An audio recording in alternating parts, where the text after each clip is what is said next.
following is a Learfield presentation of the Oregon Sports Network. And Oregon is going to play in the national championship game. Big Ten champions. Big Ten champs. National champions, yes. Oklahoma City bound the Oregon Ducks. Awesome day to be a Duck, man. Boom inside. Touchdown Oregon. He gets loose. Fires. Hit. Pops the three. Oh, yeah. It's all Oregon. This is Duck Insider.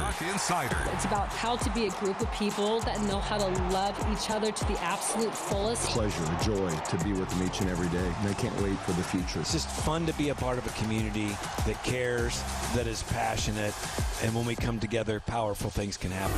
This is Duck Insider on the Oregon Sports Network from Learfield, presented by OnPoint Community Credit Union. People are the point. Now let's go live to the Country Financial Studio to talk Oregon Duck athletics. Big Ten play begins at Northwestern. 9 a.m. kickoff on Fox. The Ducks visiting Chicago area to open Big Ten play on Saturday. We've got a few more Oregon athletic events coming your way before Oregon football kicks off. We'll cover some of those today with Tracy Joyner, Oregon soccer head coach. Oregon volleyball's on the road. We talked with Coach Kirsten yesterday, and some announcements around Oregon women's golf as they continue action from yesterday into today. Some updates for you.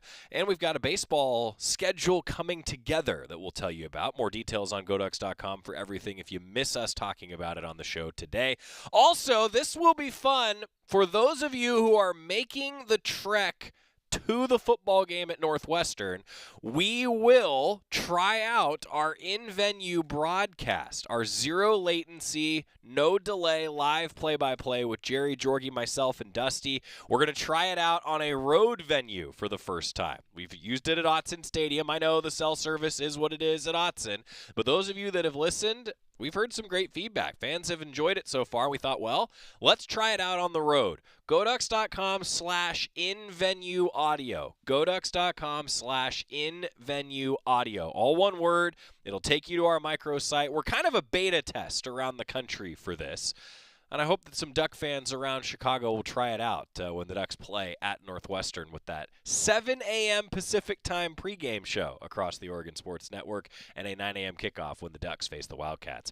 We'll talk with Coach Lanning after practice today, and it will be the final time that Coach Lanning meets with the media because tonight on the Oregon Football Coaches Show, which comes your way at 7 o'clock, Will Stein, Duck offensive coordinator, will be with us, as well as starting center Pancho Lalaulu. That's on the horizon tonight across the Oregon Sports Network, and maybe you're watching on the GoDucks YouTube or the Oregon football social media channels. We've got you covered at 7 o'clock tonight, talking offense with Will Stein, talking offensive line with Pancho Lalaulu tonight at 7 o'clock. Our sideline reporter, Dusty Harrah, will join us today as well. We've got some Oregon football student-athletes to get to. And so without further ado, let's hear from Coach Lanning. Every time we talk with Coach, it's brought to you by the Willamette Valley Cancer Institute and Research Center. Better cancer care close to home. Coach Lanning, close to home. If you talked yesterday about how the DBs are getting up at 4, coming in at 5, trying to prepare for this weekend's kick, what have you seen from all your players as they just try to prepare for this challenge? Yeah, really operate, very similar to what they have done, right? Some guys might be getting in earlier, but we practice today at the same time that we'll play, so not a lot of difference. It's the second straight week, and I think it'll be at least 4 times this season, Dan, where you have unequal prep time. Seven times. There's seven games where our opponent has more time to prep. Or equal to us, but they always have additional time. And there's only one where you have to. No, there's 0 where we have. Friday before SC, they play on a Saturday. Okay. It's not equal. Yeah, we go to Iowa. Minnesota has a bye week before us, and then we play Minnesota right on a Friday, and then I guess we have an extra day there before. So clearly you're well aware of the. I am, yeah. So your thoughts on what the conference might be able to do better? Where, all right, this may have been non-conference before, or TV may want a Friday, whatever, but like how to create a little bit of a better equity situation. It's a good question for the conference. It's been communicated on our end. We saw you go to some 3 safety looks on Saturday, implementing kind of guys like Dylan and Kingston as kind of like a high linebacker almost. What do you like about that look and those guys specifically in that role? I like putting our players in the best position to have success. I won't get into details of what we like about it necessarily. I know this isn't new, but when you have roughly 7 hours round trip on a plane there and back, what are you doing to maximize that time, and what's kind of your routine for trips? Yeah, I'll have a book, read a little bit of a book, do a little bit of film review, look at some scripts for walkthrough, some game day prep, like as far as coaches meeting, what that looks like, decisions that are usually getting made on Thursday night anyway, just not necessarily on a plane. Coach, obviously, I know after every week you're always looking for improvements, but with the way the offense have started over the first 2 games, have they hit the standard that you've wanted to see them hit in the 2 games, and how have you watched them improve and potentially hit the standard you want to see them hit? No, I think there's still a higher level for us. I mean, we have 6 offensive penalties on Saturday, so that's something we certainly can't do. We've protected the ball well. I like that piece of our decision making, and we've been able to run the ball, which is really important. Like I said, we've blocked and played with great effort, but we have to clean up some of the details when it comes to penalties and execution there. With such a deep running back room and all those players looking so strong so far, what can you say about Rashad and kind of his approach and what stands out with getting those guys ready? Yeah, I think he's done a good job. When that happens, when you have a room like that's that deep, there's going to be some reps on the field that maybe you haven't got as many reps on in practice of. You've had to get a mental rep. You've had to be prepped. We ask our wideouts to do, our running backs to do a lot of the same things our wideouts are doing. So they have to know multiple positions. It takes a lot of good coaching and a lot of good planning. The timing of this is awkward because it's in season, but they talk about the transfer portal window, the only one window in January. Ryan Day was saying it sounds like the majority of Big Ten coaches do not support it. They're concerned about the playoff implications. Just your thoughts on this proposal. I support one window more than anything. I've always been a big advocate of the season should end January 1st, right? So if the season ends January 1st and then you're able to figure out who your team is in January, I think that's ideal. I don't think it's ever ideal to have a portal while the season's still being played. But ultimately, I think it's better to have one window and not have a spring window. With the deep shot to Malik from Saturday, we saw you guys running that to multiple different guys in practice in the Ducks v. Them series, and then that was something that Dante talked about too. But that was an instance where Malik came in specifically on that series to hit that deep shot. So what do you like him? Obviously, we know about the speed from him, but what else does he do on those? Speed's pretty good, right? Yeah, I think he had, we also track our GPS for kickoff, throughout the game. And the first week we had one guy over 20 miles per hour on kickoff, which is not our standard. But I think this past week we had 6 or 7, right? So we ran faster this week, this past week on the field, and that's what we have to be able to do. But there's a lot of things that Malik can do beyond just shots. There's a marked improvement of scoring in the first quarter from 2 games in this season compared to last season's season total, and also the first 2 games last year. What do you attribute that to? And I guess what do you make of your team in the scripted plays portion of your games, executing those? It's easier to score in the first when you start with the ball in the first. That's part of it, right? And we've started with the ball in both games. I do think we're doing a really good job with openers, right? And planning out our openers and what do we really like. So that's got to be something you continue to push and attack. With the unique setting of this one, there's a lot of folks, fans, and the public alike who are wondering if the inflatable duck will be making an appearance on Lake Michigan for this one. No clue. That'd be cool to see it out there. We've seen you guys bring Aiden Breland out for sub packages on third down and passing situations to get him as a pass rusher. What has he done to get on the field in those situations? Yeah, he shows twitch, has a lot of ownership of those roles for us, and hopefully we can create some more opportunities for him to get out there. With his 3rd different starting quarterback in 3 years, just what's impressed you about the way Coach Stein has gone about just not only developing these guys, but just kind of like tailoring himself to what he has available? Yeah, consistency in preparation, right? I think the preparation has been really consistent, and then understanding like what do these guys feel really comfortable doing and operating, right? Every quarterback's going to have different passes, different runs that they feel like, okay, this is something I understand really well. But we have to make sure our players have great understanding before they go out there in the field. And I feel like the last 2 game plans we've been really in sync, really on the same page of, all right, what are we trying to accomplish? What do we want to check here? What do we like versus this look? What do we like versus this look? What should we anticipate from the defense in these situations? And that preparation has been huge with Will, with Koa, with the entire offensive staff and what they've done with our cues. In years past, we've seen you stress the need to bring your own juice or create your own juice. Is that something with this unique setting that you're stressing, and if so, how? Yeah, more than anything, right, our crowd's been a huge impact on our first 2 games, right? I don't know how many penalties Oklahoma State had that, our crowd induced, but there were several of them. This will be different in that environment, that we're not going to get that necessarily. I think we'll have a turnout of this crowd, but it won't be quite the same. So for me, it's about how do we travel when we go on the road, business trip, and what's that look like? Can you speak to Coach Terry's ability to kind of take all these guys who hadn't played together and make them a really dominant unit, and how does he add to your coaching staff? Yeah, it starts with connection, right? Coach Terry's got an unbelievable relationship with players on our team beyond just the O-line, right? And those guys have a true brotherhood in that room. They're really connected. They want to see each other do great. He's a great teacher, right? He is able to make concepts simple for the players and put them in position to execute. And then he has high expectations. When you tie those things all together, I think you get a great result. Head coach Dan Lanning meeting with the media after practice today as the Ducks get ready for the road trip to Northwestern. Coaches show tonight across the Oregon Sports Network. We've got offensive coordinator Will Stein and the Ducks starting center Pancho Lalaulu with us here this evening on the Oregon Football Coaches Show. Time out. When we come back, Dusty Harrah, our Oregon football sideline reporter. Dusty and I are going to break down all things Oregon football on the Oregon Sports Network from Learfield. As a local community credit union founded by teachers, OnPoint is committed to supporting the students and faculty at the University of Oregon. And on game day, we're right there with you, on the field, in the bleachers, and in the classrooms. Drop by one of your local branches today and discover the many ways OnPoint can help support your financial well-being. OnPoint Community Credit Union. People are the point. Federally insured by NCUA. Equal housing opportunity. We know you turn to the Duck Store for all your game day needs. And for students at the University of Oregon, it's even more. Class supplies, jobs, a seat on our board, a place to take a quick coffee break.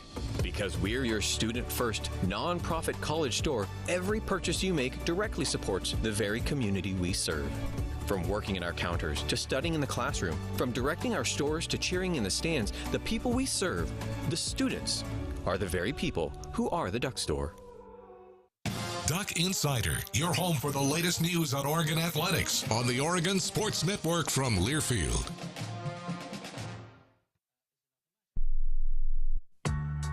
When you're high, you feel different.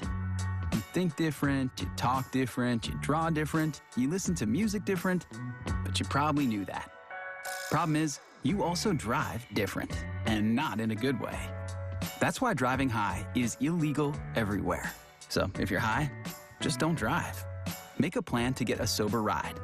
Because if you feel different, you drive different. Brought to you by NHTSA and the Ad Council. I'm Chris Jakimick. I served in the United States Air Force and I deployed 3 times.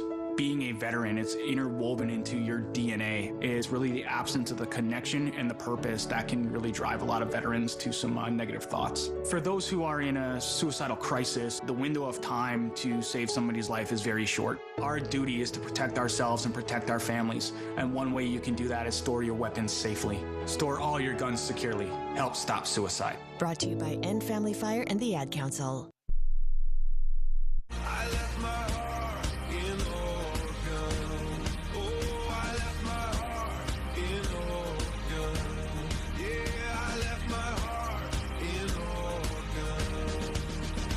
Back in the Country Financial Studio, it's Duck Insider presented by OnPoint Community Credit Union. So a little change up to the schedule this week. Ducks are actually traveling on Thursday. That meant that Dusty Harrah came down from Portland yesterday. So I said, well, hey, before you leave, you're supposed to join us every Wednesday on the show.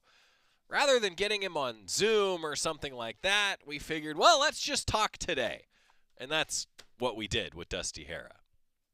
He came a day early because the Ducks are traveling a day early. Dusty Harrah, Oregon football sideline reporter, also of 105.1, 1080, 910, The Fan Sports Network, our friends from Portland. How are things? Great. I mean, I don't know if you can be bad right now. Broadcaster sounds good when the team's good. They're really good right now. Really good. Really good. Hey, but first 2 home games. Yeah. What's been the vibe from – you're our resident Portland expert, okay? So what's the vibe of the Portland fan base on the drive south, and how happy have they been on the drive north? It has been the incredible part is you remember this because there was a time where a FCS school comes into an early season game and the tickets are hard to sell, and the stadium isn't full. That is so far in the past. It's crazy, and I think it says a lot about what going to Autzen Stadium means to fans now. Yeah. And I think that was one of the coolest parts about week 1 is there was a ton of optimism about the team and a lot of uncertainty about what they were going to see on the field. Week 1, jam-packed on the roads, but there was okay, this looked like a really good team, a deep team, and really fast, and they handled the business that you would assume a top 10 team in the FBS level would do against an FCS team. But then it was week 2, and everybody was just kind of on tilt because it was a Power 5 team. And despite the fact Oklahoma State struggled last year, struggled out of the gate, there was a lot of excitement. And I think that just kind of the depth of this Oregon team is really exciting to a lot of fans, whether you're in Portland or across the country or across the world. I think the depth of this Oregon team is what is really exciting Duck fans right now. Well, it's a road game now, so the travel squad is a conversation point this week. So you can't travel everybody, right? Conference rules. You got to trim the roster down for road games. And that's a tough thing to do right now. The Ducks have played more guys in each of the first 2 games than you can have on the travel party. That's a good thing. I mean, when you play 81 players in a game against another FBS team, and about 30 of them have tackles. Right? Yeah, I mean, was it 31? I think was the number. 31 guys get tackles, and having that kind of depth is a good problem. Mm-hmm. There's going to be a lot of really good football players that are still in Eugene, though, when the rest of the Ducks are playing in Northwestern on Saturday. But I think that if you would ask any coach in the country, that's a problem that all of them are going to sign up for, is that we have so many above-the-line players, as Dan Lanning calls them, that you need to keep some guys at home. It'll be interesting to see kind of what the travel roster looks like in the ensuing weeks as well, and matchup-based, because there's a lot of guys that are going to be seeing action, and that's part of the plan. It's not just unloading the bench. It's part of the execution of what Oregon wants to do with the depth they have. Coach Lanning talks all the time about if players are above the line or below the line, and this is now the first time I feel like the line has kind of adjusted, where you might be above the line, but then there's another line, which is the travel roster, and that's exciting to see. I think the fruits of the labor in recruiting and talent development. You and I have talked about this a lot, it seems like, this year. It's kind of been one of the themes of our conversations, both on the pregame show and on Duck Insider. But it's holding true, right? Yeah. I mean, it is holding true. And when you have that many guys that can contribute at that level, good problem to have. It's a great problem. And I think it does speak to not just recruiting, getting guys on campus, but then that player development once they are here. And I think, there's a few guys that you can see the growth over the last handful of years. I mean, the linebacking room in general is one, whether it's Bryce Betcher, who was a walk-on, to Devin Jackson in the growth that we've all been able to see in his game. Jerry Mixon, who had a pick 6 against Oklahoma State. All of those guys, you can see that growth in the developmental side of it, where, if a couple of years ago it was, all right, the linebacking core is the question mark of this team. A lot of the same faces that are still playing are now not just on the field, but difference makers for this Oregon defense. It's interesting that you bring that up, too, because there are so many position groups that we can highlight, but maybe to stick with the linebackers. By the way, Jerry Mixon coming up with Dusty on the pregame show at 7 a.m. Woo! Big noon, let's go. 7 a.m. pregame show from Northwestern. But anyway, you talked to Jerry Mixon. I mean, he's a great example of kind of what you're talking about here. Yeah, he came in as he was a 3-star recruit out of the Bay Area, and it was a phenomenal athlete that, if molded the right way, this is what the recruiting services were saying about Jerry Mixon, if molded the right way, could be a contributor and a high-level player. Well, it takes you 3 years to get to that point, and that is true development of a player, where you take those incremental steps forward, and it's not just a 5-star kid that walks in off a high school team and it ends up starting in the FBS. True player development, which is 99% of your roster on a good team, right? It's 99.9% of most rosters. Is good development is getting those guys to be above just the contributor and being a stalwart on either side of the ball. Well, and I think, too, now to take it to the offensive side, there's been discussion, too, about the health of the wide receiver position, who the pass catchers are going to be. And, I loved Coach Lanning even sort of like joking about that post-game this week. Like, there's concern about seems like the Ducks have some pretty good ones, and I think that's another example, too, of like you may not have the sheer volume of guys at that position, but it's still a deep group and guys that can make plays and do different things for this team. Well, and I know it's been highlighted a lot, and a lot of people are probably getting sick of it, but the blocking aspect of the perimeter and really the running back room and the tight end room as well, when you look at the fact that how do you earn your playing time? If there's a lot of guys across college football that can run routes and catch the football, but it is, are you doing the extra? Because if you're not doing the extra, there's 3 guys behind you that are going to push you to then take your spot. So doing the little things on every single play is how you end up staying on the field. It's what gets you there, but you can't take your foot off the gas when you have a deep room behind you. And I think we've seen that. Receiver in the receiver room, after spring ball, it wasn't as big of a question in my mind as it was in a lot of folks, just because there weren't household names. You see the skill sets, you feel a lot more comfortable with it. And it is always hard when you have such high-level players. Like when you have Tez Johnson, Trayshawn Holden, and Terrence Ferguson all leaving the receiving room, you're going to be a little nervous. Then Evan Stewart, unfortunately, goes down with an injury. You're going to have even more apprehension about it. But this is where backfilling a roster with high-level recruits really matters, and then your coaches and then the players buying into what the coaching that they're getting. That's when you get a reload, not a reset. Well, when we focus in on this a little bit, maybe I'm guilty of this a bit. Like, you played receiver, right? So you've coached receivers. You know this position group well. So I'm curious to give us the breakdown then of how blocking changes when you go from high school to this level. Because I've heard so many times, like, young running backs say pass protection and blocking is the biggest jump. Yeah. Wide receivers will say that it's blocking and it's perimeter blocking that's the biggest jump. That is a huge deal for that position. Yeah, in high school football, defensive backs usually don't pursue. Right. That's a big one. Like, they won't be in on the action, and running backs are, unless you have an uber-talented one, that is an FBS caliber, you're just blocking to one side, and you have to hold the block for, 2 seconds, and then you're good. When you get to the college level, everything gets amplified a little bit more. Not just the size and speed of the defenders that you're going up against, but then that's when your technique really comes into play, is when you have somebody that's bigger, stronger, and faster. Technique plays a big role in that. And then you have to go to the football IQ aspect of it, where where the run game is in the concept of where you're trying to get the ball to. Well, you then have to be in the right position, because these guys are going to take better pursuit angles to, if you do pop a run, where's he going to be? And then the big one is just being a finisher on a block is a really difficult thing to do in the perimeter. We've seen a lot of that this year. And there has been a lot of it.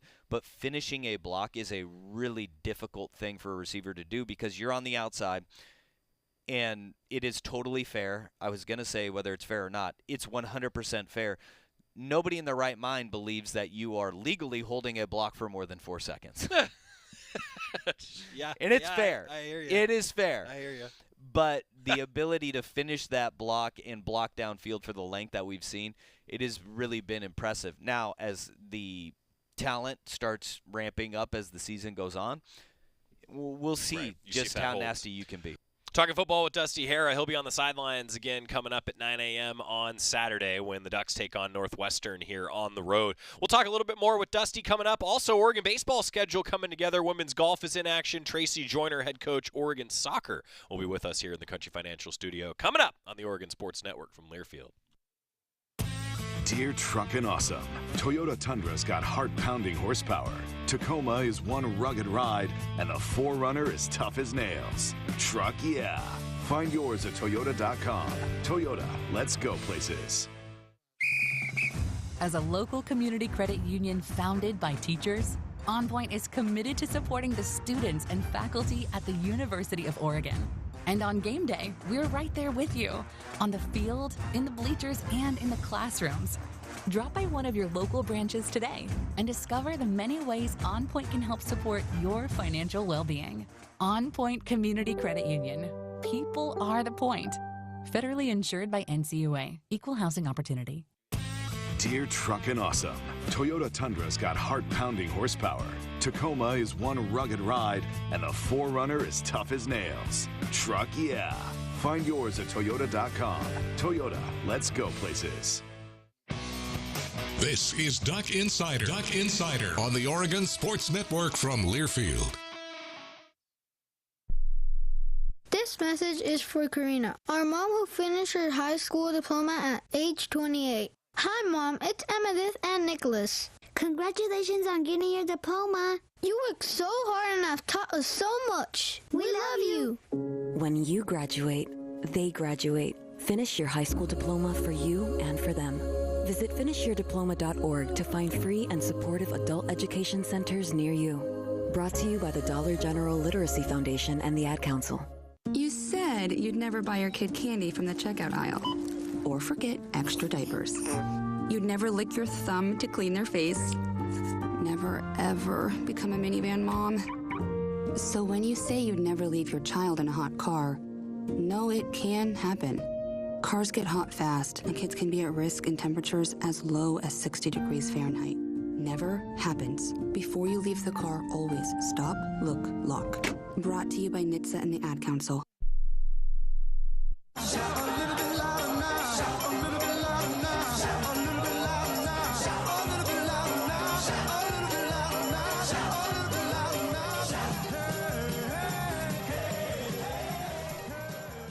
Stuck Insider, presented by OnPoint Community Credit Union. Joey Mack in the Country Financial Studio. Continuing our conversation with Dusty Harrah in a moment, but I do want to mention that Oregon baseball, for the third time during the Waz era, will take part in a preseason neutral site tournament before conference play begins, and this will be a good one. The Ducks this year will be joined by Arizona, UC Irvine, and Vanderbilt. Those are big names. It's the third annual tournament of this kind in Las Vegas. It will be played from February 27th to March 1st at the Las Vegas ballpark. It's the Peak Tournament. And again, Arizona, UC Irvine, and Vanderbilt will be the opponents. The Friday evening game, Saturday, and Sunday midday. Tournament features 4 teams that advanced to the NCAA tournament last year. Not bad, huh? All 4 teams won more than 40 games. Arizona won 44, the Ducks won 42, UC Irvine 43, Vanderbilt 43. I'm excited for this. I'm honestly going to have a little bit of FOMO because it's still during basketball season, which means that Ryan Milano will be on the trek to Las Vegas with the Oregon baseball team, and this is going to be a fun tournament coming up. As the Oregon baseball schedule continues to come together, non-conference and conference season, we'll have more details for you with Oregon actually beginning baseball practice for the fall next week. We might be hearing from Mark Wasikowski, Oregon baseball head coach, next week.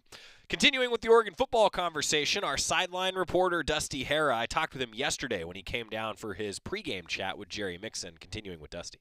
Well, it's interesting because I have said a lot that I think no position has changed more in football in the last 20 years than the tight end. Yeah. And it used to be that the tight end was the blocker. Now you see guys like Kenyon Sadiq who do all these different things, and I feel like when you start looking at tight ends and receivers as both just pass catchers that are doing these physical aspects of the blocking just as well as each other, to me that says a lot about what Oregon thinks of blocking, how important it is, and how talented some of these guys are. Yeah, that's a great point about the tight end position and just what it means now. It was just an extension of the offensive line.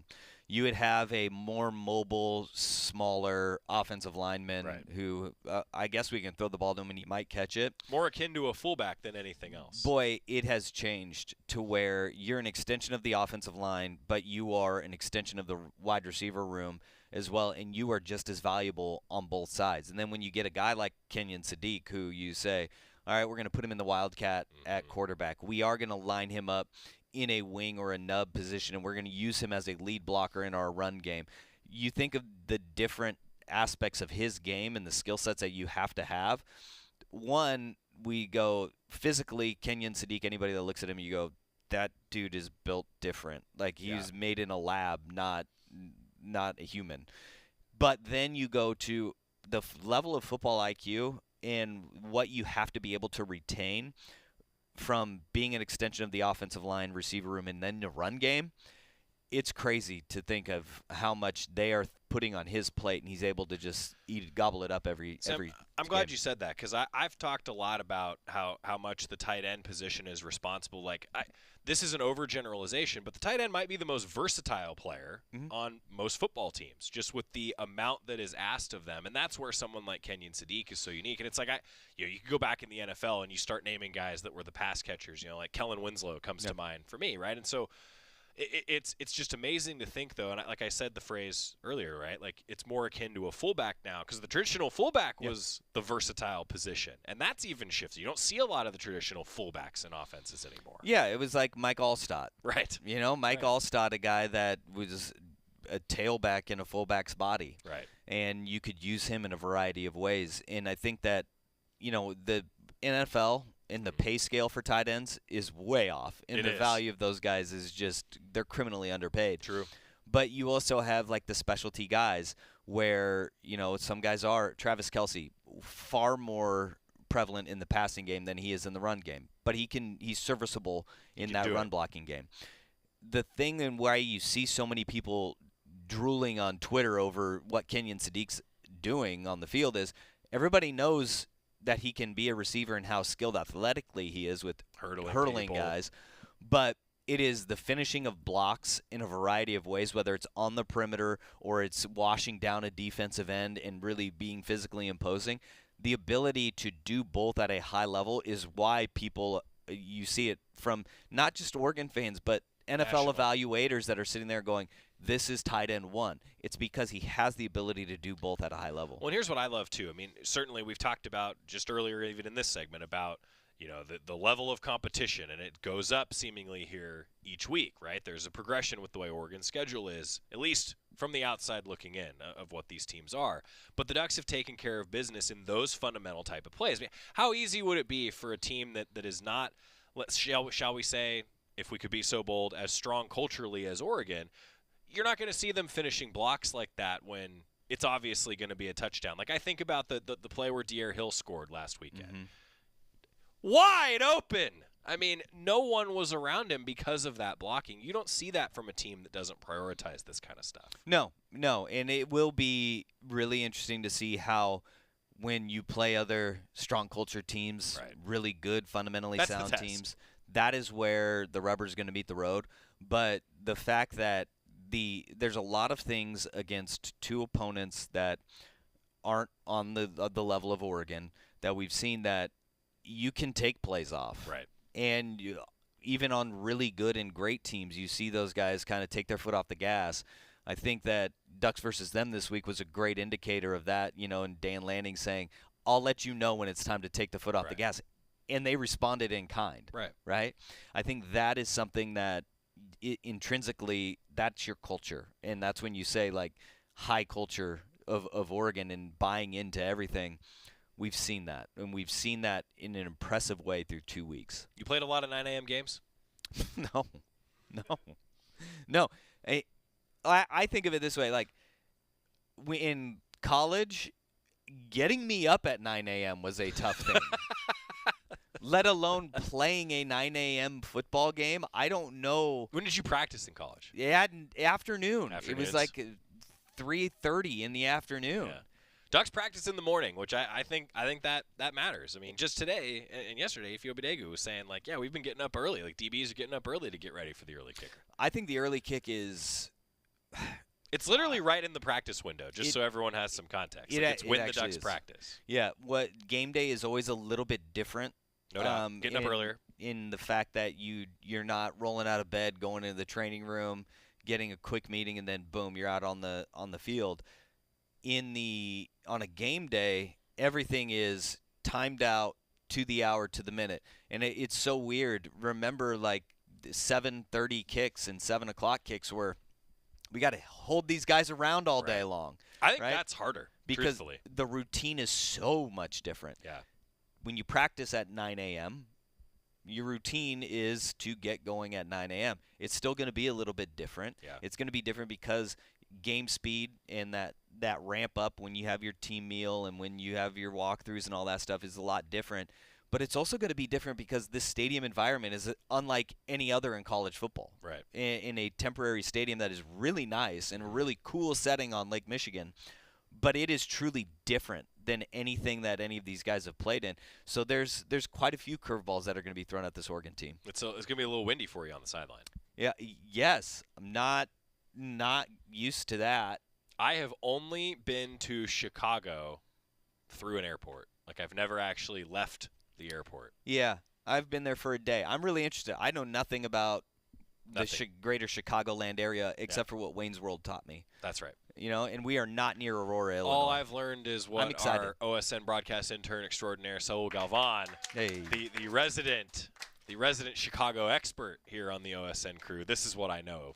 Perfect. This is what he's going to tell us. Well, I love it. I'm excited for it. I think that this is one of the cool things about being in the Big Ten last year. Right. We got to go and see, Ann Arbor and Madison and West Lafayette, Indiana for Purdue. I think this is a really cool opportunity, and there's a lot of Duck fans and alumni in Chicago. Yep. I think that is a really cool aspect of the Big Ten and being able to go see these new locations. And when that new stadium opens up at Northwestern, it's going to be pretty ridiculous. I mean, the renderings and what I've seen from the stadium they're building is pretty crazy, but this is going to be a really cool environment. Small, compact, but it's going to be views that you won't see in any other college football stadium. Well, to your point about going to these new places, I'll leave you with this. This is something that's been cool for me. I'm sure you've heard from all these people. I've heard from a number of people across multiple Big Ten areas now that are like, hey, I get to go watch the Ducks play.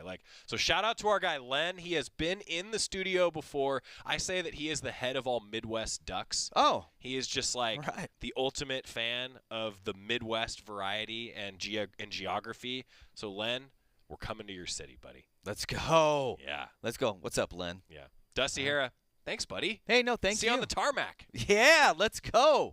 Ducks will be in the air on Thursday. Dusty will be with us. He'll be roaming the Toyota sidelines again coming up on our broadcast from Northwestern this weekend. I always appreciate Dusty taking the time. It's been fun to have him in Eugene. Last year he came down once a week to do our pregame interviews, but he was hosting his show on then 1080 only, now 105.1 and 1080 up in Portland, our affiliates. And it's been great to have him around, and I'm glad that we get to do it every single Wednesday or Tuesday in this case.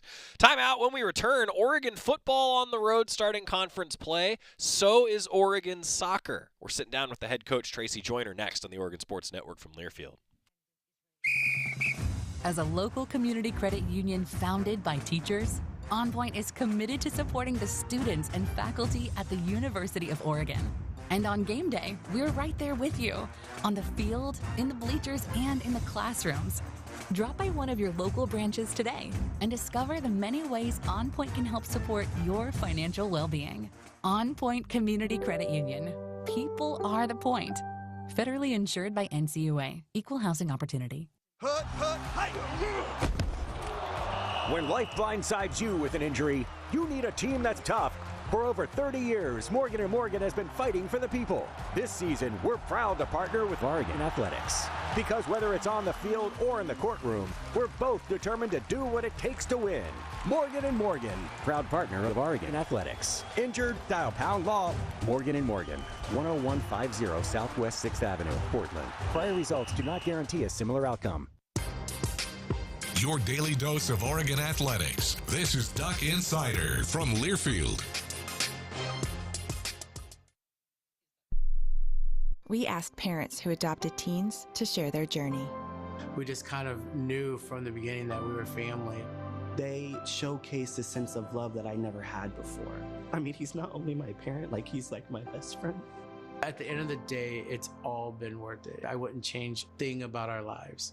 Learn about adopting a teen from foster care. Visit adoptuskids.org to learn more. Brought to you by Adopt US Kids, the U.S. Department of Health and Human Services, and the Ad Council. My mom has decided to learn to paint, and she's good.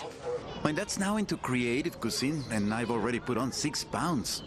Learning new things comes with age. My mom? She started forgetting my name and what we're talking about. Forgetting well-known things doesn't. Memory loss may be a sign of Alzheimer's disease. Early detection gives you and your loved one time to plan for the future. Learn the warning signs of Alzheimer's at 10signs.org. Brought to you by the Alzheimer's Association and the Ad Council.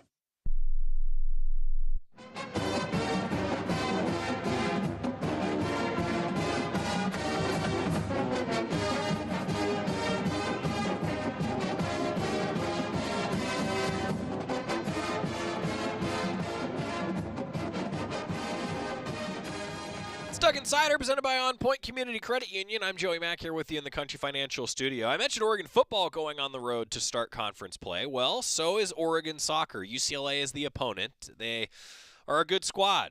Ducks are on the road, and it's an Oregon soccer team that admittedly has gone through some lineup changes, and I think they're still trying to find what they are with a few injuries. Injuries are the worst part of sports. And they started out real hot, have since gone through some struggles. Now sitting at 2-4-1 overall, but beginning conference play, it was fascinating for me at least to sit down with Tracy Joyner yesterday and hear how she divides up the season as we talk Oregon soccer with head coach Tracy Joyner.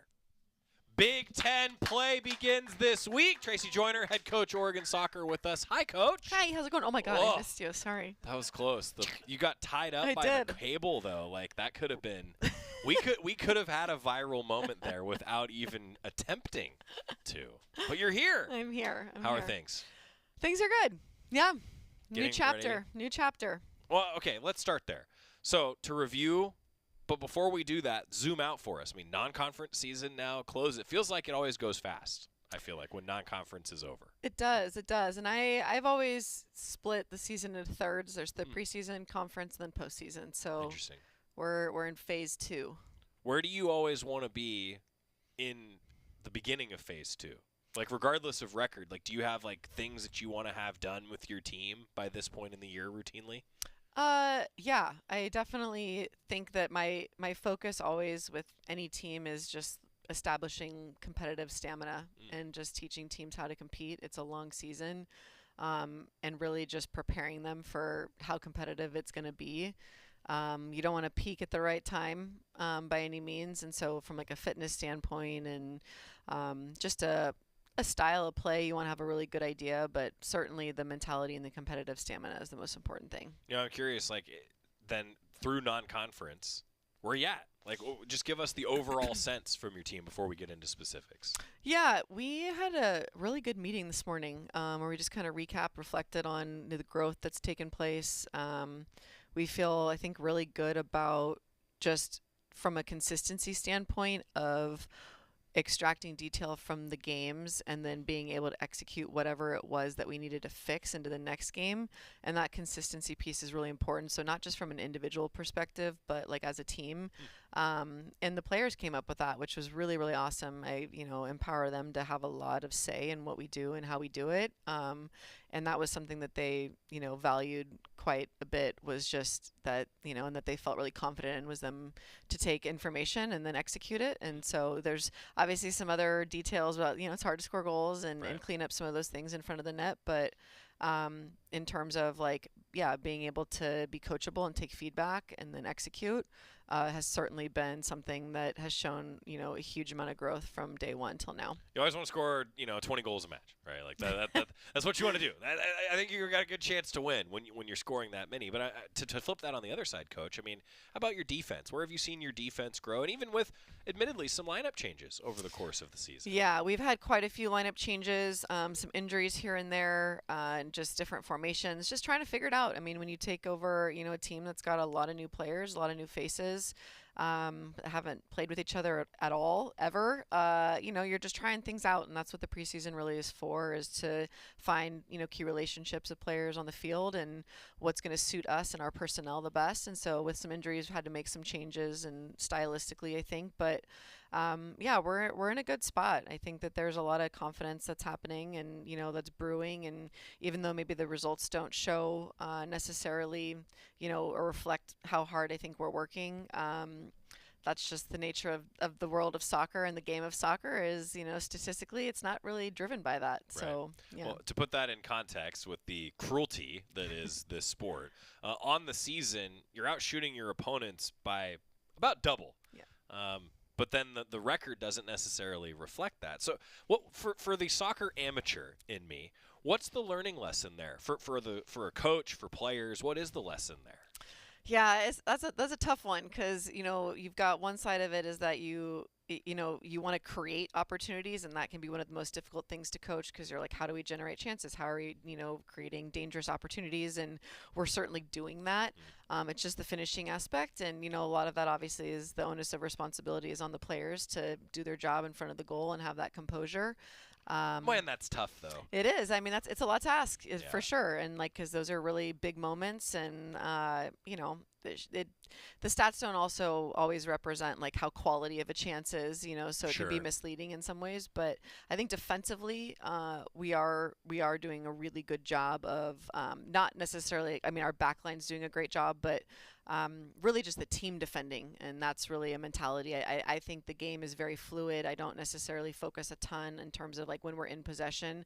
I give them a lot of flexibility and freedom to play do what you're great at, and if you're a great 1v1, take players on. So we focus a little bit on how we want to play, obviously in possession, but the one part of the game to me that's pretty clear is defense, and that's black and white, and they've gotten really good at that. Well, I'm curious, like just in general, you know, you talk about statistics, and I feel like every sport has advanced in the way that analytics are involved in all these different things. Like, how much do you keep track of like those quality chances and then use that in your coaching even after the fact? Yeah, I mean, we watch a ton of film. I live and die by film. And so we definitely reinforce, you know, behaviors that we want. We look at, you know, how do we develop this creative chance? How are we able to get this opportunity? And then like, where was the breakdown? Why didn't we score off of it? And I mean, more often than not, it's usually, you know, like an individual player maybe not capitalizing on that moment, or, you know, maybe taking a touch away from pressure or into pressure, and just some of those like really like small nuances thing that end up being a really big deal. You know, the higher level you go, those nuances matter in a big way. I was going to say, the small details always seem to add up and get more important. They get larger as you grow in your career, don't they? Right. And that's why I've been telling the team, I'm like, guys, there's not like a big tactical adjustment we need to make by any means. Like, we're doing all the right things, keep working, keep believing. Eventually the ball starts bouncing in your way, and that's how it goes. You know, and isn't that so true with confidence in general, right? Like, suddenly you have a confidence building moment, and then you have that throughout the rest of the season, right? Absolutely. And I think it's gone against us, and you know, that's like the tides change. That's just, I've been doing this a long time, and that's honestly just how it goes, and we just got to keep doing what we're doing, and eventually it'll bounce our way. Well, and to that point, as we continue talking soccer with head coach Tracy Joyner, hey, it's a new season now with conference play beginning a bit, right? UCLA, 6 o'clock on Saturday. It's on Big Plus. Before we get to that, zoom out for us. How is the Big Ten this year as you begin conference play? Oh, Big Ten is, I think that we've got like the third or fourth highest winning percentage of all non-conference play. So we're up there for sure. There's 4 top 25 teams, and they are all on our schedule except for one. And so it's tough. I mean, we've got one of the best conferences in the country, no doubt, and I'm excited. I think, you know, one of our values is resilience, and that means embracing adversity and leaning in. And if it was easy, everyone would do it. So I'm excited. I don't hate being an underdog. That is like the story of my life. In fact, I don't know why, but I always feel like I make things harder on myself intentionally, maybe. And so I'm looking forward to it. I mean, this is why we're here. You work your whole life to, you know, as a player, and you train for it. Like, why not push yourself in like the highest level that you possibly can? Where does the underdog mentality come from? Gosh, I don't know. I think I've just always had a chip on my shoulder. I don't know if it's like being a younger sister or there it is. Like there just it is. Being like, I don't know. I always just wanted to like be the best, and not necessarily compared to other people, but just like challenge myself. So I'm like, all right, this looks hard. Let's do that. I don't know. I'm a masochist. I don't know. I get it. No. Yeah. So, you know, I have a different view of this question probably now than I did even like 3 years ago, because now I have 2 sons, and let me tell you, number 2 is ready to go to war, right? I mean, I get it. Yeah. I understand. Yeah, I think my dad, you know, just always said like payback's double, you know, and that's like, I really, really fully believe that. I was never the one to hit first, but man, I'm not gonna start it, but I'm gonna finish it. I'll tell you that. Is that why you love defense so much? Oh yeah, definitely. There's something so satisfying about going into a tackle and like making them remember that you won the tackle. Right. You know? Leave a little bit. I get it. Yeah. I'm ready. These film review sessions, I'm ready to just like run through a wall now, Coach. I mean, you know, I asked that though because I think it does inform, right, like the style of coach that you are, I'd imagine, right? Like it's shaped you in a lot of ways. No doubt. I'm very intense for sure, and I know that about myself, but like, this is, you know, athletes win athletic competitions, and this is a competition to be the best version of yourself and maximize your potential. So I'm all about maximizing and that's just who I am. But I also am like very bubbly and very fun and approachable off the field. But man, when we cross that line, it is go time. No, I get it. I totally understand. Me on the air is a little bit different than me off the air. Scott's laughing as I'm saying this out loud. Sure. Now, I was curious too, like with the way that you've had to adjust lineups and just the different dynamics over the course of the season, where are you at heading into Big Ten play? You feel like things are settling in, you hope? I mean, injuries are the worst part of sports. No doubt. And I was really happy with we had 2 new starters in our last game. And freshman Addie Boyer scored a great goal in front of her home crowd. And that was cool. It was awesome. It was a great goal, and we'd been talking about her getting better in the air, and then she scores a header goal, and it was a big girl header. I mean, she smacked that thing. And then Selah Sims got her first start at center back as a freshman, and she absolutely crushed it. I mean, we were like very impressed. So good. Yeah, we're excited. I think things are falling into place. We've got good confidence, and just a good mentality. You know, I think we're ready. We're inviting the challenge. We're looking forward to it. UCLA, what's the report? What do we know about the Bruins heading into this one? I mean, they just beat the #1 team in the country, and they've got a lot of talent. They've got a lot of depth. It's going to be a tough matchup for sure. But we're in a spot where I don't think teams will necessarily overlook us because they know who I am in a lot of ways, and they know that our teams are going to play really hard. But I do think we're going to catch some teams off guard for sure. Defense does that. Yeah. Be hard to beat, and good things happen. So well, and I'm curious. Maybe I'll leave you with this with Big Ten play, like conference. Historic matchups where you've had history with these teams, whatever it may be. But like at the end of the day, if you're in a game and defense can do that for you, boy, that's where you want to be, right? I mean, I didn't say this first, but defense wins championships. So that is always going to be a focus because I think that's where it's not where the most fun is. But like I said, I think that there's something that's just really satisfying and confidence building when you're really organized defensively and you can be a really hard team to beat. Well, and how frustrating can you make it for the opposition? Yep. Right. Yep. I'm with you. Well, travel safe to Los Angeles. Look forward to catching up with you next week. Oregon soccer on the road, UCLA, 6 o'clock Saturday. It's on Big Plus. Thanks, Coach. Thanks so much. Appreciate the time. All right. Really appreciate Tracy Joyner. We're always going to sit down with Coach Joyner every Tuesday afternoon based on her schedule. We'll air it here every Wednesday. And I'll tell you, I feel for any coach that goes through a lot of injuries like that, just like I feel for any student athlete that goes through those injuries, because the lineup shift and rotation, it takes time and practice to gel and have everything settle down. It seems like they're trending in that direction. Against UCLA, underdogs. Nothing to lose against a top 25 team on the road on Saturday evening. Timeout. Come back after this. Women's golf. Junior Kiara Romero continues to turn heads. She's doing that a lot in her young career. Also getting ready for the Coaches Show tonight here on the Oregon Sports Network. From Learfield. At Shadow Hills Country Club, we're more than just an award-winning golf course and practice facility. Our events team offers all-inclusive event pricing that allows us to take care of all the details while you enjoy your event. Our indoor and outdoor venues offer you a wide variety of fully staffed options that put the focus on you. From weddings to business and social events, at Shadow Hills Country Club Events Center, you get the benefits of a resort atmosphere and amenities in a peaceful country setting, just minutes from downtown Eugene. Call for a tour today or visit shadowhillsevents.com.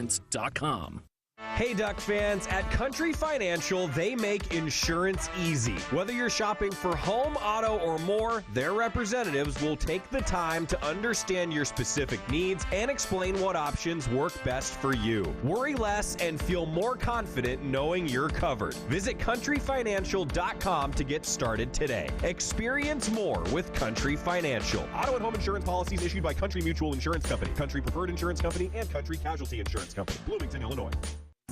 You're listening to Duck Insider. Duck Insider on the Oregon Sports Network from Learfield.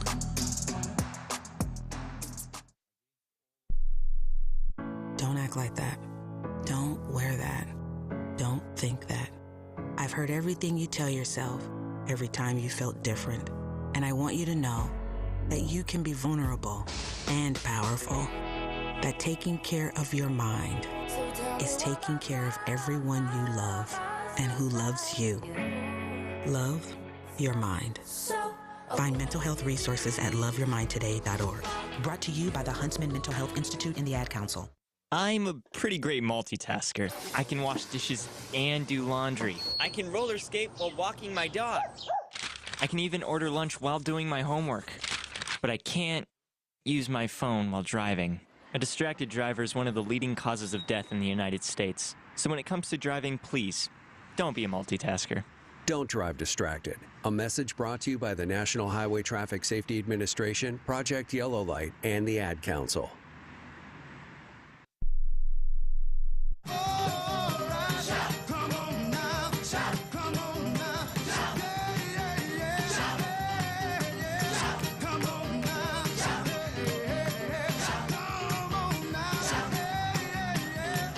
It's Duck Insider, presented by OnPoint Community Credit Union. Joey Mack here in the Country Financial Studio. You know, it's been amazing to watch Kiara Romero's career. The Big Ten Golfer of the Year as a sophomore decides to come back, and it's really remarkable to see what she's done as the world's now #1 ranked amateur.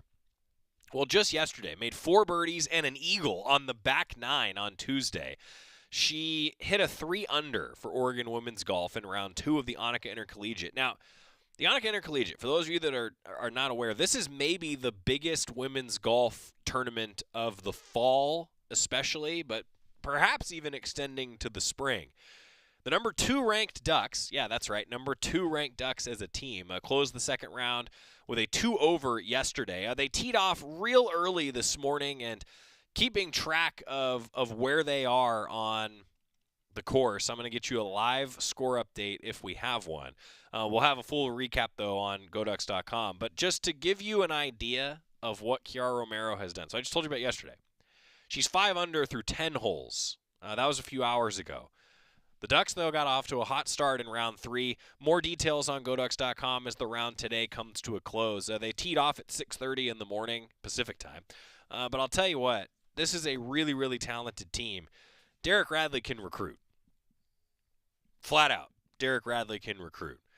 This is a really, really deep Oregon team. Coaches show tonight. Will Stein, Pancho Lalulu will be with us on the Oregon Sports Network, our Toyota Coaches show.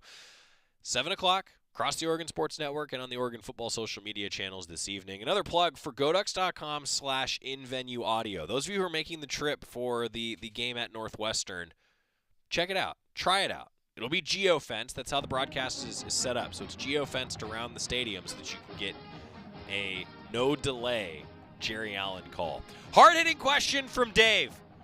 Are you looking forward to a deep dish pizza or a Chicago dog? That is so funny, because we talked about this at practice today. Might have to cover it with Jerry and Jorgie on the Coaches Show tonight. How about both? How serious is youth vaping? Irreversible lung damage serious. 1 in 10 kids vape serious, which warrants a serious conversation from a serious parental figure like yourself. Not the seriously know-it-all sports dad or the